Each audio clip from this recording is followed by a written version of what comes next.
So welcome everybody. This is the evolving role of the Noyce Evaluator presentation. It's part of the Midwest Noyce conference, the virtual conference now.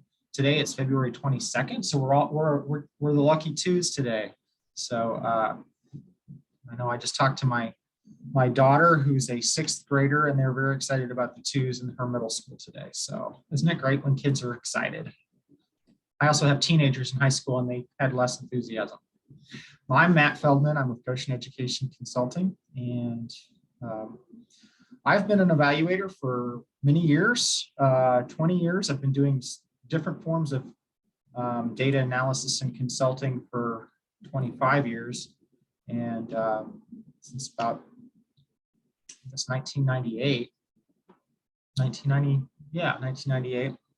And but I got involved with NSF work in 2002 and fully involved with that as a Goshen Education Consulting a couple of years later. Well, I'm getting ahead of myself here. Let's talk about my background. So that's me right there. Of course, you can see me. I'm right here too.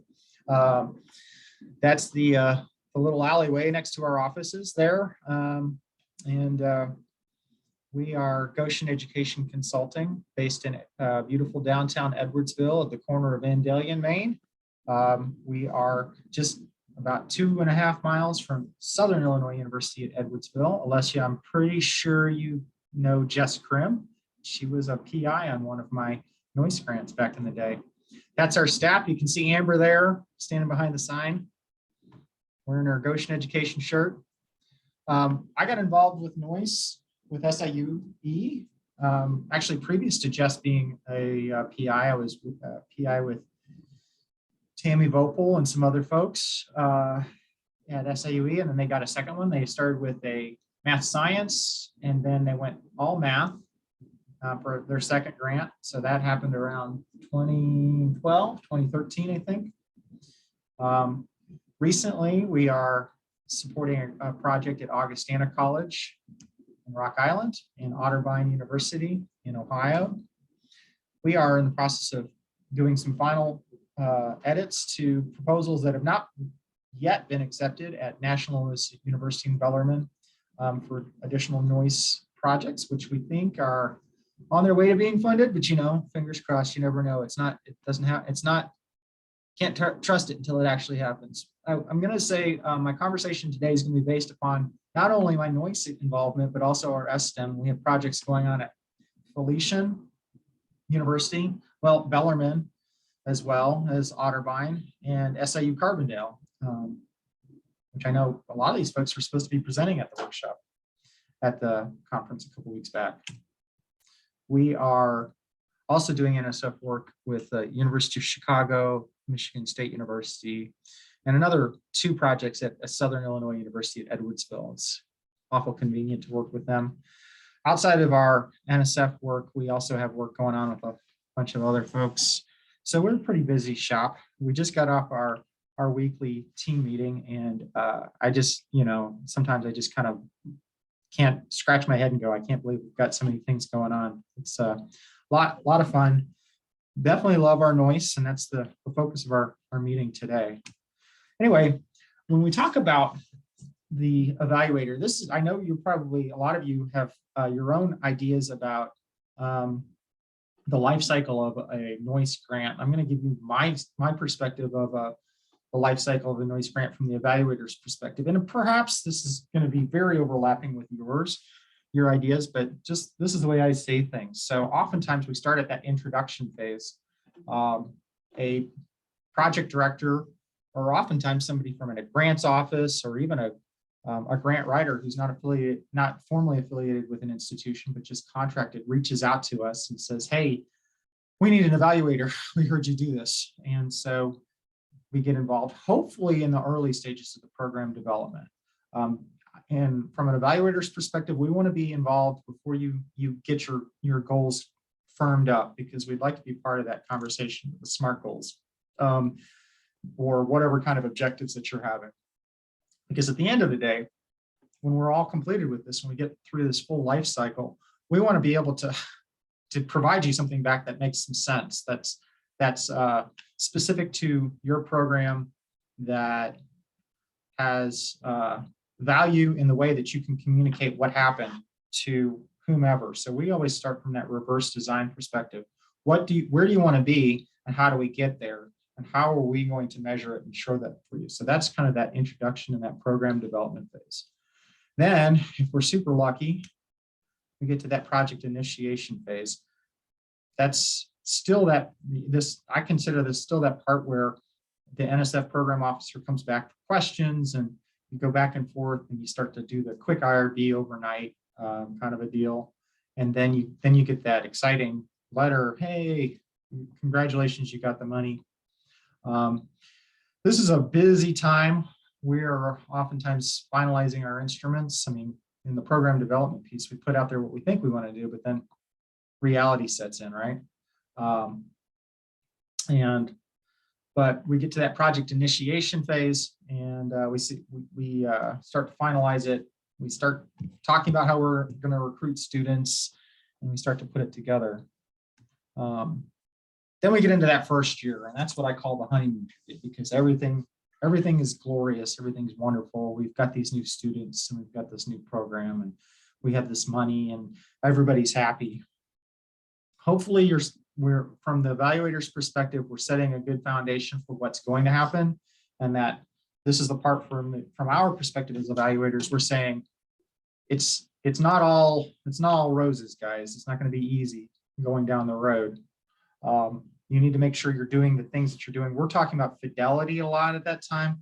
Are you doing these programs? Are you setting in stage opportunities for your students to be engaged with classrooms? Whatever it is that are you providing additional services? Are you creating a pipeline for new students to apply for your program? Then we get into the tough period. Usually the second year is where kind of like the rubber meets the road. There's a reality check. Our students are struggling. We're struggling to meet our students' needs. And I've seen a couple projects fail at this point, or particularly in the STEMs. The STEMs are a little bit more complicated because a lot of them are involving freshman students, and the freshmen this isn't any news to anybody. It's tough being a freshman because you're learning how to be a college student on top of everything else. Anyway, it's a tough period for a lot of people, and it's usually a pretty tough period for us. I mean, not all projects. Some projects just go smoothly, but there's usually a gut check of what's going on in that second year. And we write sometimes very direct and appropriate reports for our clients. And they're not always happy to hear it, but not all of us are happy to hear bad news. But bad news often happens in the second year. But hypothetically, for most of our projects, they figure it out and they get into performance years, 3, 4, and 5. And raise your hand if you've ever had a no-cost extension. I'm sure a lot of you have. But years 6, 7, I think we have one project that went 8 years. Somehow they managed to get no-cost extensions for 3 years because they just got to that point of, hey, we're trying to give out our scholarships and we just can't find enough students. And that's also something that we start talking to people about in that first year, that honeymoon period. And then we get into final reporting and considerations. Hypothetically, if we've done a good job and everybody still likes it and they want to do it, or perhaps they've been in a kind of a I forget what, it's not a track one in Noyce, but effectively like a 1 year or a shortened program, and they want to develop the program further. We start talking about how we're going to do it again. And if we're doing a good job as evaluators and your project came along in the right way, we're providing data back to our folks in a reporting form that they can use to write the next grant. Hypothetically, they've been thinking about that years before, but by this point, we're talking about how do we grow it? What do we learn from all this? What's sustainable?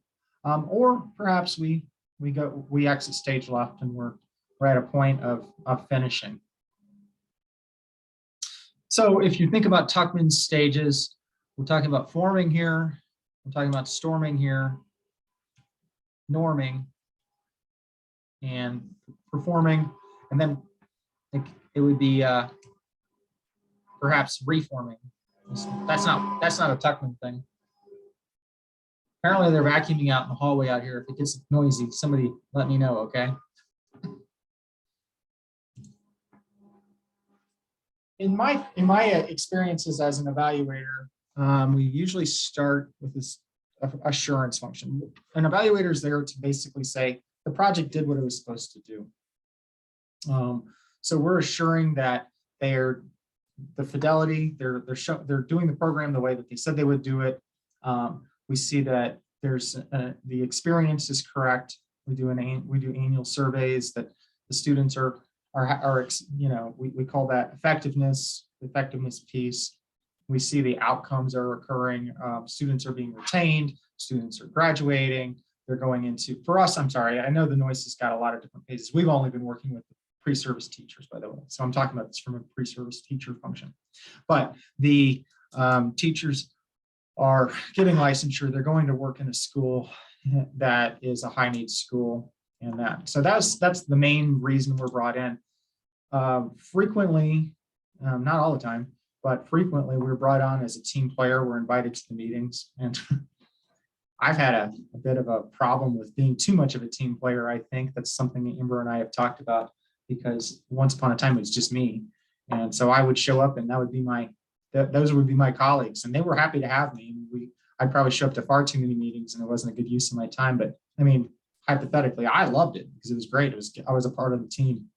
But because I've been a part of so many different programs, STEMs and Noyces and other types of programs, and I have a PhD in higher education, and I studied student development as part of that doctorate. Find myself getting into this pseudo co-PI. I say pseudo because in many ways I am a co-PI, but I'm not. I need to maintain some level of objectivity, and that's kind of where I find myself in a bunch of different roles. And I think hypothetically, a good evaluator could and should be, asked to be a part of these things, particularly if you have a great relationship with them. And I would suggest you think about this. So some of those roles are program developer. And so that's this idea of forming. So when I'm called in at that first stage of introduction, I have written a lot of Noyce evaluation plans, and I've been part of a lot of Noyce development, grant development programs. So just because I sit in so many different meetings and I'm part of so many different conversations about these things, we have a lot to offer that way. And Amber, who's relatively recent addition to our firm, she probably knows a lot more about Noyce than the average co-PI. And she wouldn't give herself that credit, but it's true. She thinks about this stuff in such a way, particularly since we've been writing and rewriting 3 different Noyce grants over the last 6 months. And then we've been a part of 2 current Noyce programs. We think about these things a lot, and we sit in on a lot of meetings. And it's fun. And this is another reason why evaluators should be tapped if they're interested and available to be program developers, because they know so many different things about different programs. They can bring ideas that you hadn't thought of. We push very hard on a cohort model because I saw it succeed at SIU Edwardsville. In fact, they wrote about it. They wrote a paper about it. And that cohort model created a team dynamic. It created these students created friendships, and it encouraged them to be retained in the program through graduation. I don't know to what degree those students would have dropped out, but I know certainly they benefit a lot from it. So we also talk about bringing in mentors, but those are the sorts of things. When I see things work with other programs, if you haven't been a part of it, you wouldn't know, but I have. So it's like, of course you should be doing this. So that's one of the great things about being an evaluator and helping with the program development. We also find ourselves doing the research function. Now, as NSF has redefined and continues to redefine every year, it seems, what the grants must do. Sometimes the evaluation served as the research function, and sometimes we support and facilitate research, and sometimes we sit in separate camps. Regardless, we are doing educational research in the form of applied educational evaluation, but we do find ourselves providing the data that the researcher, if there is a researcher on the team, uses. And we frequently are brought into the conversations about research publications. And I'm often the fifth author or lower, which is perfectly fine. That's where I belong with a lot of these publications. We have several different publications that we've been a part of.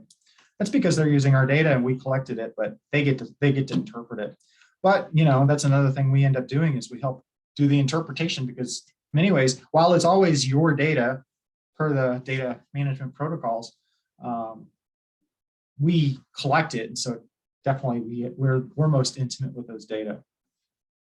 Another thing that we find ourselves is bench coach, and that's what I was talking about earlier.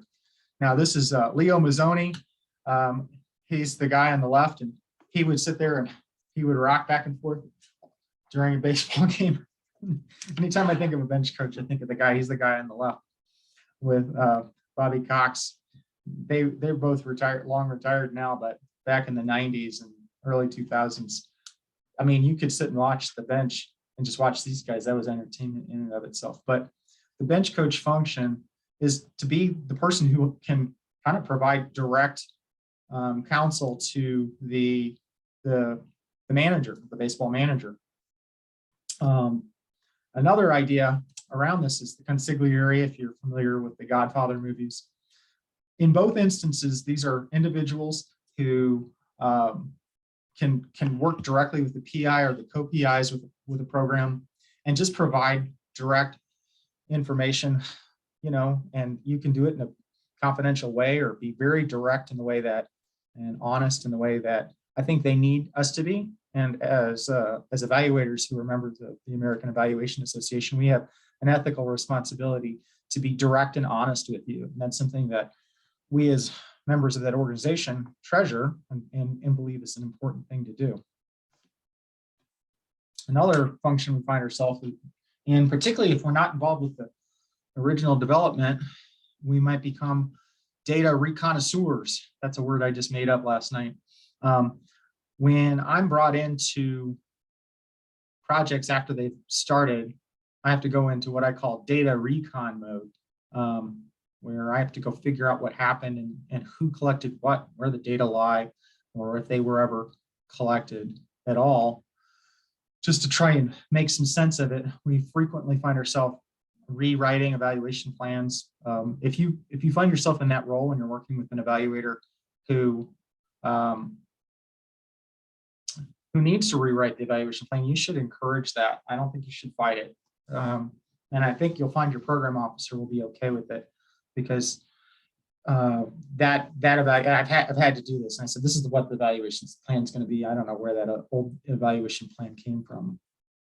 Anyhow, this is a role we find ourselves doing, but the connoisseur piece is actually, because we understand and we appreciate the data, that's why you should encourage that change in the evaluation plan. Anyway, finally, we find ourselves as the fixer. This is from a Tarantino film. What is it? I can't think of the name of the film anyway. But this is Wolf, Mr. Wolf, who comes in and who fixes things, right? I fix problems, I think was his quote. Anyway, we find ourselves having to help fix problems too, because we have that background and expertise with several different programs. We help fix the problems that are going on, particularly around data. If the data aren't being collected or we collected them incorrectly, we find ourselves having to fix issues. Anyway, that's the conversation. That's kind of what I put together. So, any questions for you? And I'll stop the recording in just a second. In what ways have your evaluators or you as an evaluator taken on different roles? It sounds to me like